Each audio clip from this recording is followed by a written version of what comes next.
Let me give you a few tips on good communication. Because to be able to get along well with others, to be able to work well with others, to be able to live well with others, you must be a good communicator. Number one, have something worth saying. Interest, fascination, sensitivity, and knowledge. Number two, now that you've got something worth saying, number two is say it well. And you've got to be able to translate it so it'll benefit someone. You must have a good delivery system for your substance and knowledge and awareness and understanding and experience. Learn to say it well. And here are some clues on saying it well. Number one, sincerity. The best communication occurs when both people are sincere, one sincerely wishing to learn or listen, and the other sincerely wishing to share. Number two in saying it well is repetition. Part of saying it well is simply practicing to say it well. Practice, practice, practice. Part of what I teach in sales training is practice. Practice. You start with something simple, and when you don't know much about what you're doing, practice is even more important. Let's say you're in sales and your presentation's not that good, and you wander around saying, "You wouldn't want to buy this, would you?" I'm telling you, maybe if you say that often enough during the day, somebody might say, "Well, maybe I would. What are you selling?" Now you can't say, "Mind your own business." No, once you've opened the door, you've got to go through it. Here's what happens if you practice in sales. You're bound to make sales. Somebody will say, "What are you selling?" and you've got to tell them. Maybe they'll want it. You're bound to get better. If you practice, you'll get better. You'll get better at your sales presentation. You'll get better at listening to your prospect. You'll get better at closing the sale. You'll get better at earning a living. Practice is just as valuable as a sale. Because here's what's valuable in sales: the skills. The sale will make you a living. The skills will make you a fortune. So, practice your presentation and your ability to communicate what you know. The people out there who say, "No, I wouldn't care for any," are just as valuable. Why? Because they took the time to let you practice your presentation. And especially when you're just getting started, you might want to pay them to listen to you practice while you stumble around. So, be thankful for the no's. Practice helps you develop skills. Skills make labor more valuable. If you just sell, you can make a living. If you skillfully sell, you can make a fortune. If you just talk, you can hold a family together. If you skillfully talk, you can build dreams and the future. The difference is skill. You can cut a tree down with a hammer, but it takes about 30 days. If you trade the hammer for an axe, you can cut the tree down in about 30 minutes. The difference between the 30 minutes and 30 days is the tool. And your best communication tool is your skill. So practice to get the skill of saying it well. Part of saying it well is sincerity. The next part is repetition. Now here's another part of saying it well: brevity. Sometimes you don't need too much, just enough. The more you know, here's what I found out. The more you know, the briefer you can be. Because you can learn to make words more effective. Jesus was brief when he was putting his team together. He just wandered around the countryside, and every once in a while he'd see somebody he wanted on his team and said, "You follow me."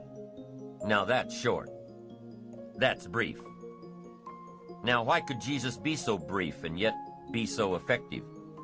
Here's what I think. For all that he was that he didn't have to say. For all that he was that he didn't have to say. When you become bigger, when you become wiser, when you become stronger, you become a person of better reputation, so that when you arrive, maybe your reputation has preceded you. And when you get there, you don't have to say much. You don't have to launch into a 2-hour harangue if your reputation has preceded you. Your reputation will get a lot of the job done for you before you ever arrive. Next is style. Part of saying it well is style. Be a student of style, a variety of styles. Then make sure you develop your own. Be a student, but develop your own. Don't be someone else. Let someone else influence you, but don't become them. Develop your own style. Here's another tip on saying it well: vocabulary. You've just got to have a good vocabulary to say it well. Vocabulary. We can only translate for other people with the tools called vocabulary. If you're lacking in vocabulary, then you're lacking in tools to describe some problem or some answer. Words, vocabulary. You can't communicate without them. And you can't communicate well without a defined vocabulary. Every time you come across a word that's new to you, what should you do? Look it up. Every time you're in a conversation and the other person uses a word that's new to you, look it up. Now, most of the time you can figure out the meaning of a new word by how it's used. But if you can't, make sure you hold your response until you know for sure. Several years ago, some of my friends took a survey among prisoners, some rehabilitation program they were working on. And they weren't looking for this, but here's what they found. There's definitely a relationship between vocabulary and behavior. Interesting. This is what they found. The more limited the vocabulary, the more the tendency to poor behavior. Wow. When you stop to think about it for a moment, it makes sense. Vocabulary is a way of seeing. It gives us insight, and only with your present vocabulary can you see. You can't use tools you don't have to see, to create light, understanding, awareness, comprehension, perception, vision. You can only have as much vision as your present vocabulary will give you. And if you're limited in vocabulary, then you can't see very well. Now, vocabulary is also what we use as a tool to express what's going on in our heart, what's going on in our head. Translate our questions, translate our answers, our perceptions, what we see, to be able to say it. And I'm telling you, if you have a limited way of translating and expressing what's going on in your heart and what's going on in your head, you'll fall way behind. So you'd have twin problems without a good vocabulary. Number one, you wouldn't be able to see. Number two, you wouldn't be able to express. And your world would keep getting smaller and smaller and smaller, not having the vision, not having the tools. Finally, you wouldn't need a place much bigger than 10 by 12 to live. Why? That's about as big as some people's world is. That's all they've got, this little narrow world, making mistakes every day. Why? They can't see. Getting it wrong every day. They can't comprehend.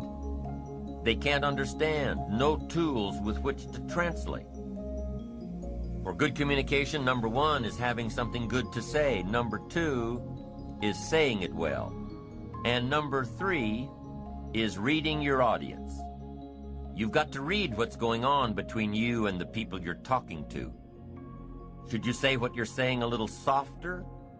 Should you say it a little stronger? Should you explain it more? Should you be more clear and concise?